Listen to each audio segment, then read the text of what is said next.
асық ойындары көбірек ойналатын және балаларды қызықтыратын ойындардың бірі болып есептелінеді.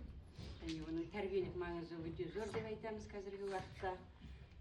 Асық ойындары көбінесе ептілікке, балаларды өздерінің жаңағы осы өмірге бейімдеуде маңызы өте зор деп ойлаймын.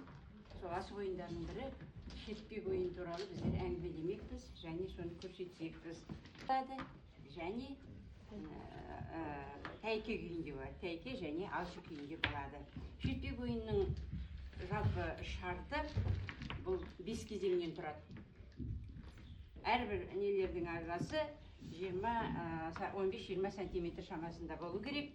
Шерту сызығының аралықтары ең бірінші асықтардың барлығы да шік күйінде 4 асықтан тұратынандай. 4 асықтан. Әрбір мұнда әртүрлі түстері бар. Бірінші көк түске түсетін болса, шерткен асығымыз, онда ол 1 ұпай жиналады. Күлгін түс болса 2 ұпай, сары түс болса 3 ұпай, жасыл түс болса 4 ұпай жинайды, қызыл түс болса 5 ұпай. 5 кезеңнен тұрады. Біріншіде тұратыңдар, асыл тұратыр. Мұна шерткен жағдайда, біріншіден сұқ саусақпен шертіледі. Біріншіден сұқ саусақпен шерткен кезде асық қай неге түсетін болса, сол 5-шіге түсетін болса 5 ұпай жинайды. Асыл шертші. Асыл шертші. Ооо, 5 ұпай алып менің қызым. Шертші сен, мә? Медина. Шертші ақпай. Шерт. Ооо, міне 3 ұпайдың түсінеді. Молодец.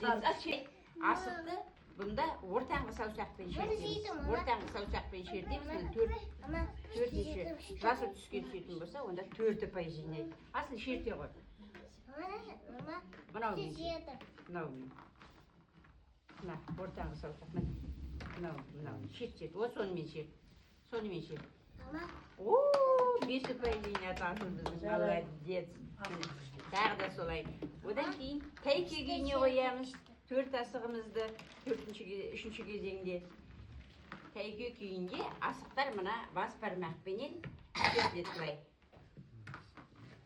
Тағы да жаңа қандай сызыққа түсетін болса, сол ұпай жиналады. Асыл, сен шертіп қараш? Ат шертіп қараңдар. Мынаумен. Шертеу. Тұр.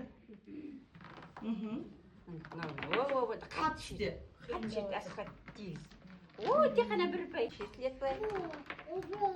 Соған байланысты ұпай сандары. Ең соңғы кезеңде шертпек ойында 1 асық шік күйінде, 2-ші асық бүк күйінде, 3-ші асық тәйке күйінде, 4-ші асық алшы күйіне қойылады.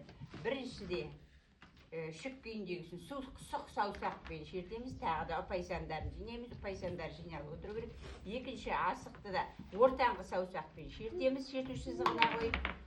3-ші, 4-ші асықтарды тағы да бас бармақпен шертеміз. Сөйтіп шертпек ойынының ең соңында балалардың жинаған ұпай сандары есептеледі.